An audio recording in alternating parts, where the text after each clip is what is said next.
l'équipe des USA, nous avons travaillé sur les mêmes données dans un modèle murin, un modèle de souris et un modèle humain. Et je vais vous expliquer un petit peu parce que ça peut vous paraître abstrait. Ce que nous voulons étudier, c'est ce qui se passe si ce gardien n'est pas là et ne fait pas son travail.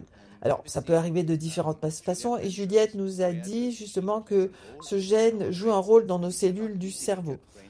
Et ce n'est pas évidemment facile de recueillir des cellules du cerveau des patients, mais aujourd'hui, nous avons, grâce à la recherche biologique, trouvé des façons de fabriquer des cellules du cerveau dans une boîte de pétri, de les cultiver.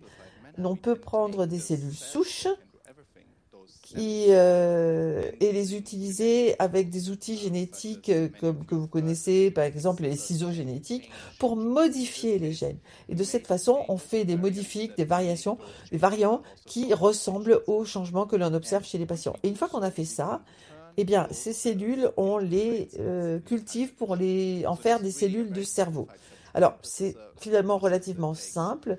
C'est un processus qui dure plusieurs semaines, qui nécessite quand même certaines compétences dans un laboratoire, mais en quelques semaines, ça nous donne ces cellules cérébrales qui sont en culture dans une boîte de pétri, et on peut du coup comprendre ce qui se passe au niveau quand ce gène est modifié. Alors je ne vais pas trop rentrer dans les détails, je voudrais juste vous donner un peu les grandes lignes du concept. Et par exemple, nous avons commencé à étudier la fonction de ces cellules cérébrales en culture. Voilà à quoi ça ressemble. Là, vous avez un plateau qu'on utilise pour cultiver ces cellules en laboratoire. Et vous pouvez voir, il y a 48 petits godets, petits compartiments dans lesquels on va cultiver des cellules et on va pouvoir surveiller leur activité électrique. Parce que l'une des caractéristiques principales des cellules cérébrales, c'est qu'elles communiquent les unes avec les autres et qu'elles échangent des signaux électriques grâce à des synapses chimiques. Et voilà à quoi ça ressemble dans la vie réelle. Vous avez des électrodes ici et vous voyez des centaines de milliers de neurones humains qui sont là posés sur ces chips qu'on utilise en laboratoire. Et on peut enregistrer l'activité électrique en surveillant ce que font les neurones en temps réel. Et ainsi, on peut voir s'ils sont actifs, s'ils ne sont pas actifs, et s'ils sont actifs, quelle est l'intensité de l'activité. Et je voudrais vous faire voir une petite vidéo maintenant pour que vous voyez comment on compare des cellules qui ont des niveaux normaux à gauche et ce qui se passe lorsque l'on a introduit un variant pour le patient côté droit. Et lorsque on va voir.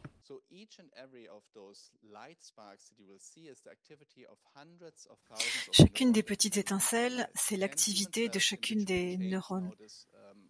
Et évidemment, cette activité va être modulée en fonction de la présence ou de l'absence de la protéine. Alors c'est très intéressant de voir les choses littéralement en direct, puisque c'est une des rares occasions que nous avons de voir les cellules du cerveau en activité. Et vous pouvez voir que entre le carré à gauche et à droite, il y a des différences notables.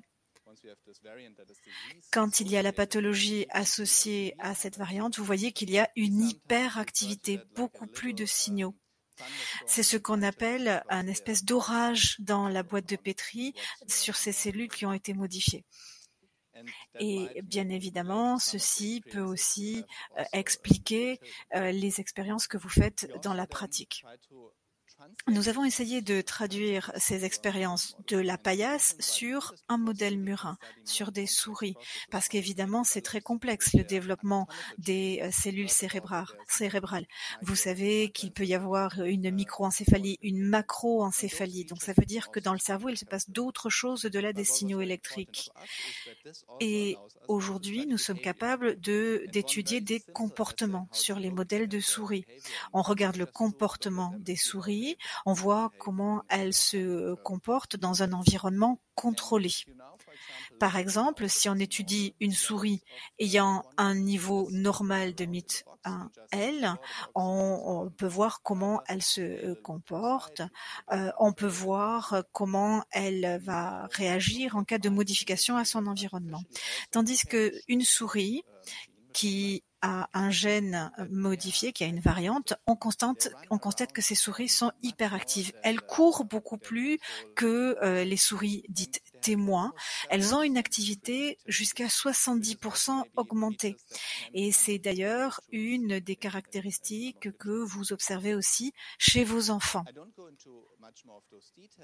Grâce à ces études, et aussi en collaboration avec l'équipe de Steve Doroty aux États-Unis, nous avons avons fait des études supplémentaires. Nous avons essayé de voir quelles étaient les interactions entre ces souris. On se rend compte que les souris modifiées sont moins intéressées par les interactions sociales que les souris dites normales.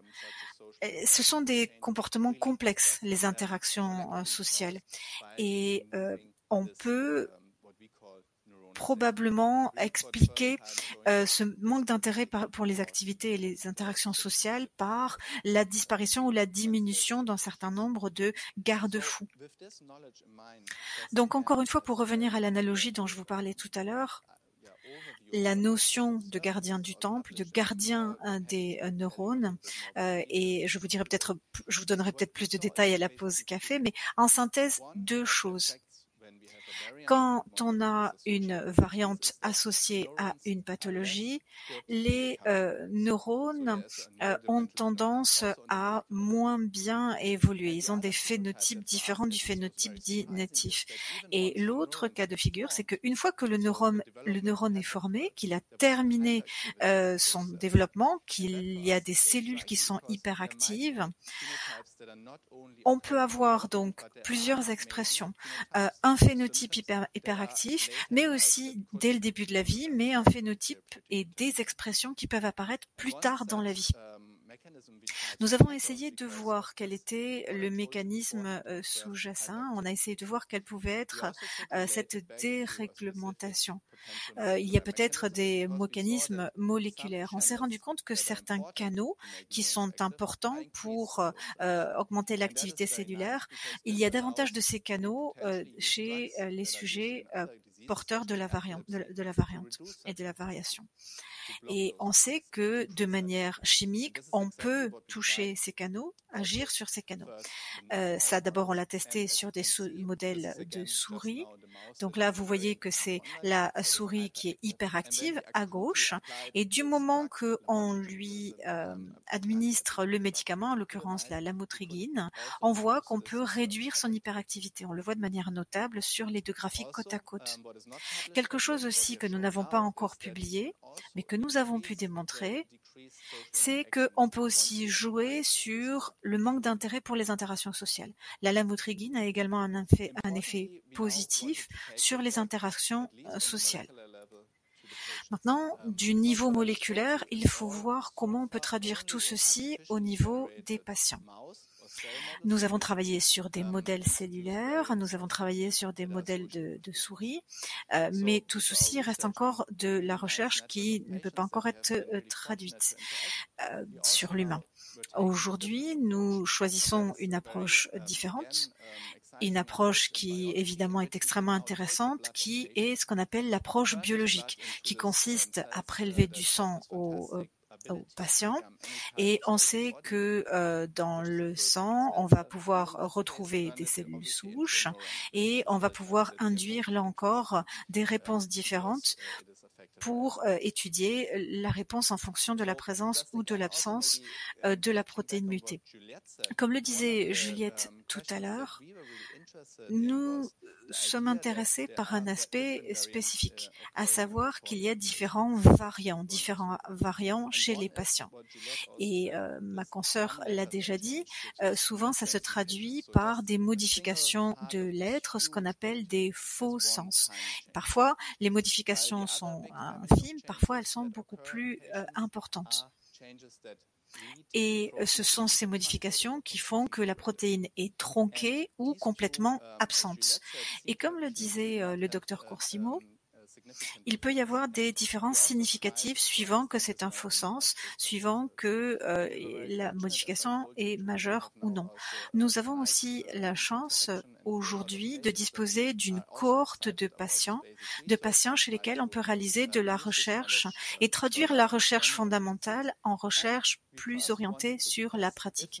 Et notamment, on a voulu voir si sur les cellules prélevées chez des patients d'une même famille, on pouvait observer les mêmes modifications que ce que l'on avait vu sur les modèles sur paillasse. Par exemple, quand on a des cellules où on a une diminution du niveau du MIT1L, on voit en effet qu'il y a une activité électrique supérieure, comme on l'avait vu donc dans notre recherche. Et de la même manière, les patients réagissent au traitement de la même manière que l'ont fait les souris. Une autre expérience très intéressante menée par Yule dans mon équipe ici à Heidelberg, on s'est penché aussi sur l'autre type de modification. Donc le premier type de modification, c'était le faux sens, et l'autre type de modification, c'est une lettre qui est modifiée. Et quand une lettre est modifiée, on observe aussi une hyperactivité électrique. C'est l'une des caractéristiques déjà présentées par Juliette. Et quand on administre le médicament, on a aussi un effet extrêmement positif. Donc évidemment, ce sont des résultats que nous avons eus en préclinique, c'est-à-dire sur des souris, et aussi sur une petite cohorte. Donc on ne peut pas quand même généraliser à une indication pour l'ensemble des patients, mais nous avons actuellement, dans le cadre d'une étude, des patients qui prennent ce médicament. Les résultats sont mitigés. Certains médecins rapportent un effet positif, mais aussi certains patients ont été dans l'obligation de cesser le traitement à cause des effets secondaires. Donc on essaie de comprendre réellement si c'est un traitement qui peut convenir à certains patients et pas à d'autres, et pourquoi il convient à certains et pas à tous. Si dans votre réseau, vous avez des enfants qui ont pris ce médicament, moi, ça m'intéresserait vraiment d'avoir vos retours parce que je voudrais vraiment avoir des éléments permettant de prendre une décision éclairée et aussi pouvoir faire des recommandations basées sur un maximum de preuves quant à la prise du médicament. Donc, nous avons vraiment besoin de vous pour pouvoir faire des recommandations cliniques. Ayant déjà balayé toutes ces informations préalables, il est important de comprendre qu'il reste aussi beaucoup de questions auxquelles nous n'avons pas encore répondu. Et évidemment, ce qui nous intéresse le plus, c'est de répondre aux questions qui sont importantes pour vous. Déjà, ce qu'on veut comprendre, c'est les différences entre patients au plan moléculaire, pour voir donc ce que Juliette disait, ce qu'elle observe dans la clinique, est-ce qu'on peut le retrouver au niveau moléculaire. Ce qui nous intéresse aussi, c'est la trajectoire de développement des enfants. Et c'est aussi pour ça que je rappelle qu'il est très important de faire de la recherche fondamentale. De la recherche fondamentale sur des enfants d'âge différents, qui ont aussi des expériences différentes, des niveaux de développement différents. Par ailleurs, ce qui nous intéresse aussi beaucoup, évidemment, c'est l'effet clinique de l'alamotrigine.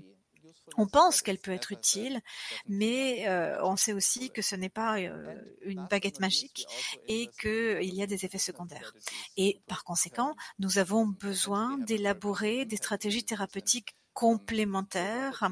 L'équipe de Joe Doherty aux États-Unis mène aussi de la recherche sur d'autres thérapeutiques. Je vais vous montrer une expérience qui justement éclaire les autres thérapies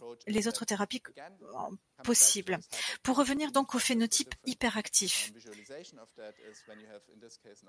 Ici, quand on a d'un côté donc une souris témoin avec une activité normale versus une ayant une activité accrue, là on est toujours dans de l'in vitro. Ici, on peut appliquer une thérapie génique ayant un impact sur les facteurs de translation et de transcription, et ceci semblerait pouvoir réduire l'hyperactivité. On peut utiliser des vecteurs viraux, on peut utiliser des polynucléotides, c'est ce que sont en train d'étudier d'ailleurs les équipes américaines, et on peut induire un effet thérapeutique. Voilà, c'était ce que je voulais vous dire. Je souhaitais évidemment remercier mes équipes, remercier les familles, les patients. J'ai la chance d'être entourée d'étudiants en doctorat qui nous aident énormément, moi-même, ainsi que mes consoeurs. Nous avons aussi des partenaires cliniques. Vous avez ici leur logo, leur nom sur la diapositive. Et tout ceci rend possible la recherche et les avancées.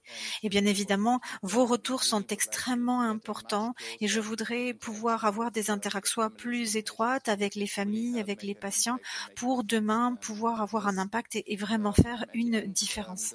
Sur ce, je suis à la fin de ma présentation. Vous avez ici le réseau de patients en Allemagne. Vous connaissez peut-être des visages connus. Il y a d'ailleurs des visages que je vois aussi dans la salle et j'espère pouvoir en faire encore plus à l'avenir. Je ne sais pas si vous avez prévu une période de questions-réponses, mais sinon je serai à votre disposition pour répondre à des questions pendant les pauses. Merci beaucoup.